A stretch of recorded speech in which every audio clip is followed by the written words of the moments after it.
The ability to generate a voice, to create a narrative through sound is a powerful tool.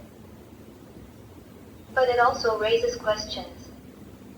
I am back! I'm really back! In my last video, I brought BMO to life as an embodied local AI agent using a Raspberry Pi and a llama.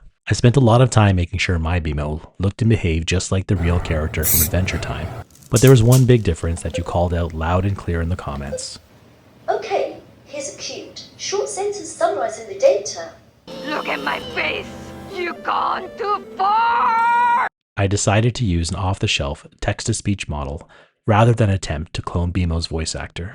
So today I'm going to attempt to create a more accurate BMO voice that doesn't rely on cloning her performance. And just like in the last video, I'm going to rely on local and open source tools to do it. I also promised you a comparison of some relatively new AI accelerators. So we'll be doing some brain surgery on BMO today, testing out the LLM 8850 module from M5 Stack, as well as the official AI HAT+2 from Raspberry Pi and Halo. I've also got a couple of other highly requested upgrades for BMO, so make sure you stick around to the end for that. So how can we get our AI agent sounding more like the real BMO? I decided against just cloning BMO's voice actor for a number of reasons. Aside from just wanting to be respectful of a voice actor that I'm a huge fan of, depending on where you live, you could face legal consequences. And also, it's just not practical for my project. I want to keep everything running locally, and most of these types of models need to run in the cloud. So let's get into it.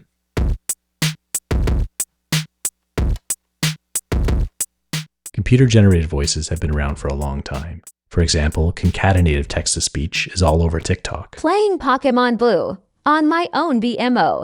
But this technology is closer to a drum machine than it is to AI. All it does is stitch together recordings of a real voice actor to match input text.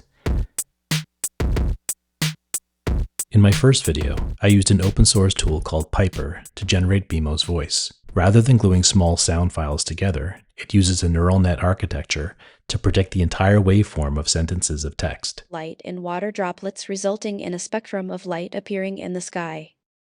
So if concatenative text-to-speech is a drum machine, Piper is more like a melodic sampler. The neural network is still trained on voice recordings of an actual person, but it can vary the way the voice sounds to match the rhythm and pitch of speech in a more natural way. But today we have generative AI capabilities like zero-shot voice cloning.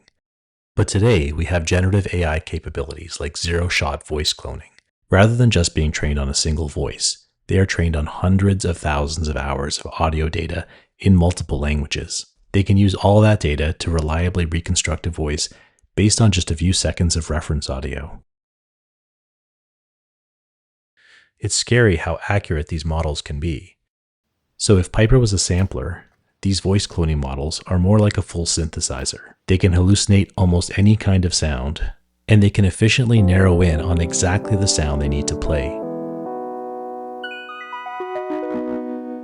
It's kind of like how understanding scales can make you a more efficient musician. But just like how a synthesizer requires more fingers and effort to play compared to a sampler, these models require a lot more memory and compute to run.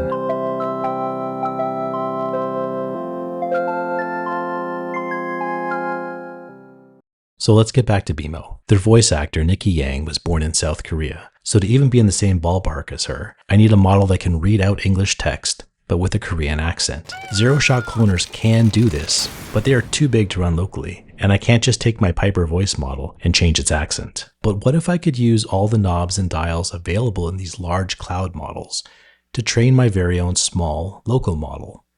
We already have a particular sound in mind, so can we just use a sample of what we need and drop the rest?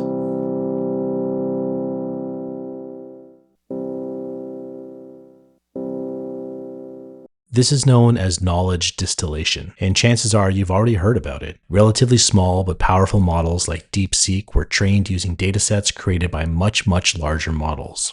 So it might be possible to train our own small BMO sounding model, but we'll first need to get our hands on hundreds of voice clips of a female voice speaking English with a Korean accent. Ooh, that's smooth data.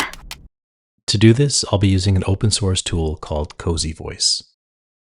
There are a lot of zero-shot voice cloners out there, but from what I can tell, Cozy Voice is one of the few that operate under an Apache license and explicitly don't infringe on copyright by using training data provided by volunteers. Now, Cozy Voice still requires a voice recording and transcript as input, and a large block of text to read in order to generate all the voice clips we need. Again, we want to avoid infringing on any IP, so I'm going to use a short voice clip downloaded from LibriVox. Everything here, including the recordings themselves, are in the public domain. And here, I found an audiobook of Korean short stories being read by a female voice actor. 저자 현진건의 짧은 소설 모음집. Now for the transcript, I don't understand Korean, but our friend Whisper does. We can use it just like we did in the last video to transcribe our short clip. For the block of text we need, I'll stick with public domain resources and have Cozy Voice read out sections of Alice in Wonderland. I'm way outside my comfort zone here, but after a lot of trial and error, I created a Colab notebook that automated most of the process for me. After letting it run, I ended up with a training dataset of 500 clips. But at any rate he might answer questions. How am I to get in? She repeated aloud. I quite forgot you didn't like cats. Now it's time to use these clips to train a smaller voice model. For this, I relied on a tool we're already very familiar with. Piper not only plays voice models, but it can be used to train them as well. There are steps on their GitHub page to train models, but it was honestly really challenging for me. Thankfully, there was yet another fantastic open source resource with an even more amazing name called Texty McSpeechy. It handles the many dependencies you need and makes it so straightforward to train models. And rather than training from scratch, we're going to fine-tune one instead. This is where we take a model that has already been trained on the basics of speech and continue to train it with our own new data set of voice clips. Given enough time, the model will start to learn and incorporate the speech patterns of the new voice. And since we're already using Piper as our text-to-speech model for BMO, we can literally just swap out the model files to get it working with our agent. Alright, now for the moment of truth. I observed the process of AI voice cloning the creation of synthetic voices with a strange mixture of wonder and a deep, underlying concern. It's like looking at a reflection, seeing a distorted image of someone, but understanding that it's not them. It's a calculated imitation, a digital echo. There's a beauty to it, a technical marvel. I'm honestly really surprised at how well this turned out. This obviously isn't Nikki Yang's performance, but the voice filtered through my BMO's lo-fi speakers gets really close. I see the potential for good for artists, for accessibility, for preserving voices that have faded. But I also see the risk of deception, of misrepresentation, of a world where voices are easily copied and manipulated. Now, I think this solves the issue we were having with the sound of BMO's voice, but what about their personality? A lot of you pointed out in the comments that we can change a large language model's personality by adding context to what's known as the system prompt. This is the prompt outside of the control of the end user, which the LLM falls back on to understand its purpose, guardrails, and constraints. A huge thank you to user Being That Guy, who shared his own BMO system prompt in the comments after my last video. It worked really well when using cloud models, but when I tried to use it with my smaller local models on the Raspberry Pi, it started to take a very long time for BMO to generate responses. And this is a great segue into the second part of this video. Now that we've upgraded BMO's voice, what can we do about their brain? In my last video, I promised to test out a couple of relatively new AI accelerators and compare them to running our BMO agent directly on the CPU of our Raspberry Pi 5. Let's start with the 8850 AI acceleration card by M5 Stack. It boasts 24 TOPS of Int8 inference and 8 GB of dedicated RAM. The Raspberry Pi only has one PCIe port, so I intentionally used a dual NVMe switch in my original build so I can install one of these cards next to my SSD. I was a bit disappointed that the new Raspberry Pi accelerator wasn't available in the M2 form factor like the first version, but it's great that the 8850 is an option.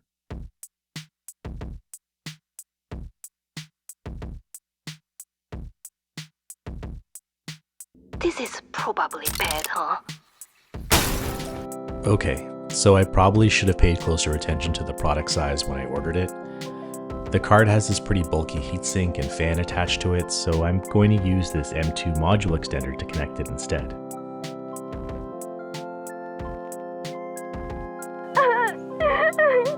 There, BMO. It's okay.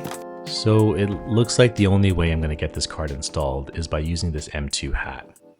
So before I even start benchmarking, one trade-off for using this module is that I'll need to go back to running all my scripts off an SD card.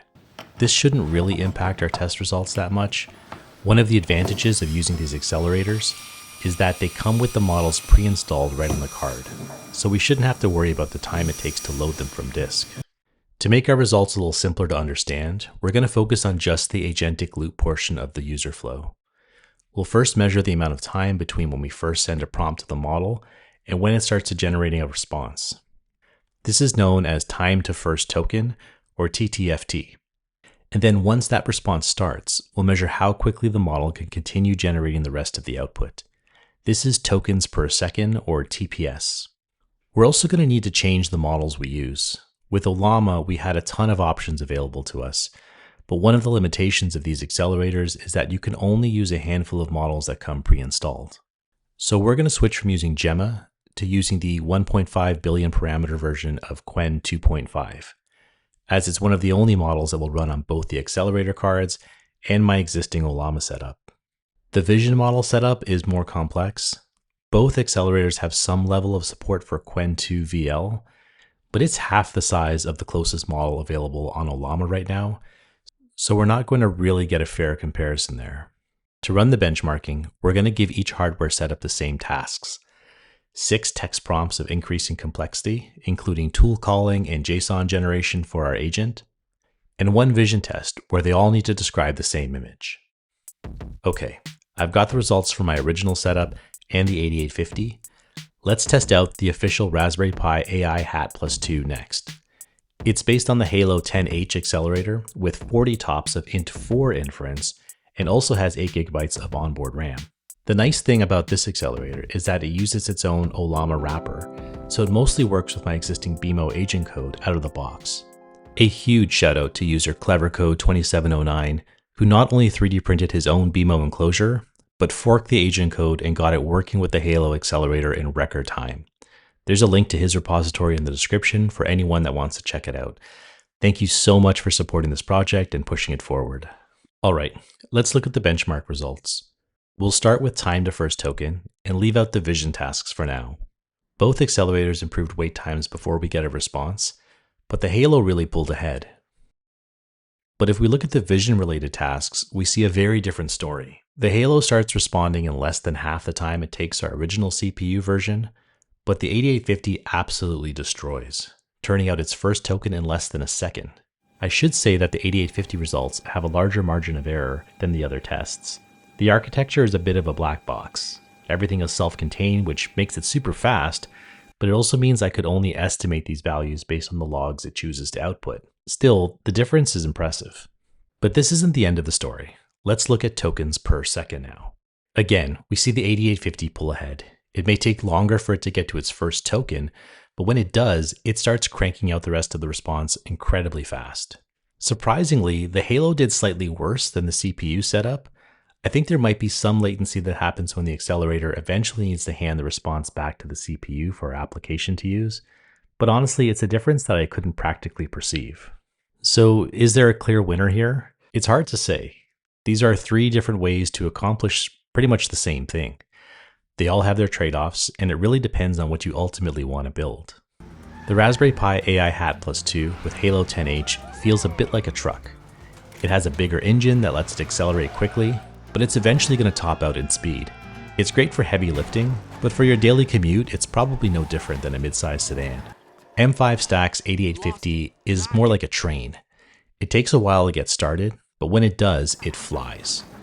The downside is that this speed comes with a very closed architecture. It moves fast but needs to stay on rails. And then there's the setup we started with, just running these models directly on the Raspberry Pi. And I think this is the setup I'm actually going to stick with. It's definitely not the fastest, but it gives me the most flexibility. I started this project to learn more about AI, and right now it feels like choosing one of the accelerators is locking me into a very narrow set of models. Hopefully that changes as our software matures, but as for now, I really like being able to check out what new local LLMs folks are sharing on Ollama and swap them into my project with just a couple lines of code. But again, if you want something a little snappier, check out the link to Clever Code's repo in the description.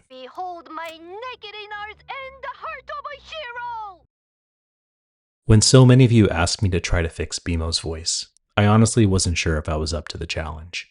And looking at the solution I came up with, I'm still not sure that I was. I know my approach will never be as accurate as the big zero-shot cloud solutions, and I'm not even sure if my approach even met my goal of not infringing on a performer's work.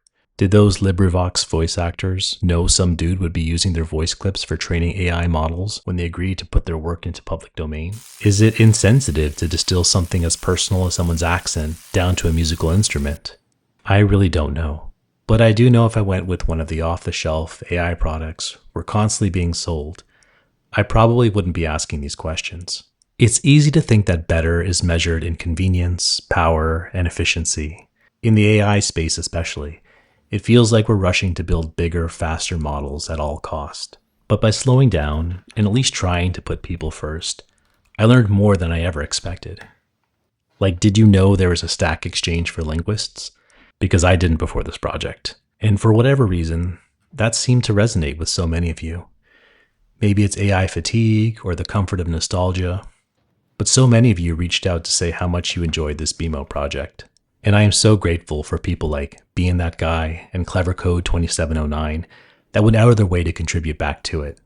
So as I wrap up this project, I think what really made it special wasn't the model or hardware. I think it's that the best projects are the ones built with a little heart. It's a recognition that the greatest potential isn't in achieving a goal, but in experiencing the journey. We hope that even in a world of circuits and code, there can be something human. It's not fair. It's okay, BMO. It's not like that. Daniel is dead.